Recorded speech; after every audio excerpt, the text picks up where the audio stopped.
Back in 2022, the Rajasthan Royals had a very interesting problem, dare I say, an issue to resolve. They had Sanju Samson, whom they rated very highly, who'd done well for them, but who was so much in demand with all the other franchises. And so they said, right, Sanju, we trust in you, and to show you that, we'll also make you captain and give you a very good retention prize. What happened thereafter? I think Sanju Samson has repaid their faith in great measure. He's delivered second place, fifth place, third place finish. And if you look at the pattern with which Rajasthan Royals have played, that's something they'll want to address this year. They start off the season with a bang and just taper off a little bit. That's what happened when they finished fifth. Look at last year. They won 8 out of their first 9 matches. You thought at that point they're going to be running away with the IPL. So that's one thing they'll have to address. But Sanju Samson as captain, he's in a very good frame of mind at the moment, very good space. India's been kind to him. They've given him that opener slot. They've stuck with him and he's scoring a lot of runs. So I think that's one issue that's been resolved. It's a very good call that they took. Now let's see what else. I was very intrigued by their auction retention policy, because one of their great strengths was the bowling, the spin combination, the pace. They let go all the bowlers. In doing so, they made the assumption, it's a widely held assumption now, that the batters are getting better and better and you need to score those runs. So they retained a lot of batters. Now look what that has done. Yashasvi Jaiswal is in the side. He's going through one of the great phases in life that batters go through. Left-hander with Sanju Samson up at the top of the order. They've retained Riyan Parag. They've got Hetmeyer. They've got Jurel.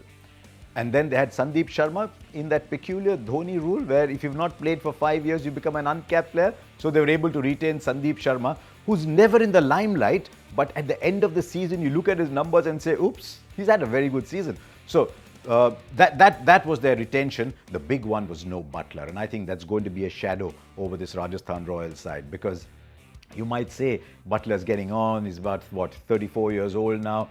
But over the last cycle, he's still among the top 5 or 6 batters in the IPL. So if there is no Buttler, what does it do? Does everyone go up one slot? I still think that Riyan Parag is very, very good at number 4. What a season he had last year. 570 runs last year to go with Sanju Samson's 530. So they'll have to find someone in at number 3. And I think the choice they have made there is Nitish Rana, who's a good IPL player over the years without quite setting it on fire. But when he was captain of KKR, he had a good season. But this year has hardly done anything for Delhi. So they'll be hoping that he can slot in there, the left-hander coming in at 3 and have a really good season that allows Parag to bat at 4, Hetmeyer at 5 and Jurel at 6. That also ensures you've got 3 left-handers and 3 right-handers. It's a very, very good top 6. Now let's see what happens with the bowling. This was the other intriguing aspect of their retentions. So no Ashwin and no Chahal. They've tried to do a like for like there, and they've gone with Hasaranga and they've gone with Tikshana. Can they play both? We'll look at that in just a moment. But Hasaranga, if he's injury-free, he can be a little temperamental is what I'm told, but he's struggled with injuries in recent times. But if he is playing well, he's a fabulous player at number 7. He's a 4 overs bank. And his batting, which was always very good, has gone up a notch over the last 2 or 3 years. So at number 7, you've got Hasaranga.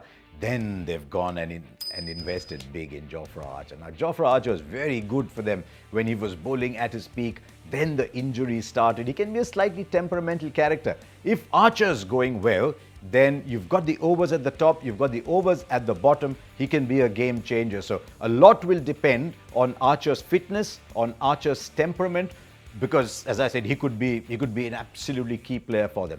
The other fast bowling option that they've picked over there is someone like a Fazal Haq Farooqi. Now, if you look down that side now, the way it looks, if you've got someone like a Hetmeyer, a Hasaranga and an Archer in there already, then you can play one of Farooqi or Tikshana. So if you think you need Farooqi in there as well, no Tikshana, then you play someone like Kumar Kartikeya. We've been hearing about his name for a long time, but he's just had a really good domestic season, so he can slot in there as the additional bowler.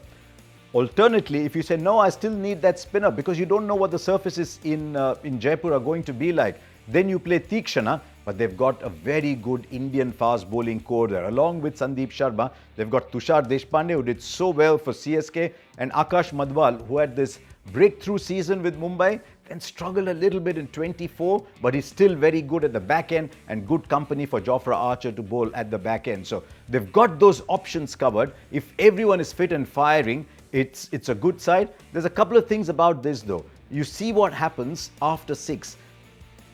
Hasaranga at 7, could he bat at 8? I think that's where the impact sub will come in.